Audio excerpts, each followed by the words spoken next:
You ask Tiger to solve.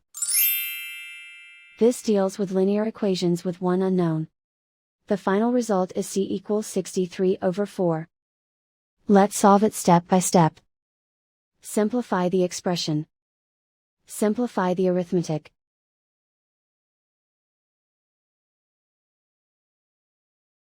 Isolate the c. Multiply both sides by 63. Group like terms. Multiply the coefficients.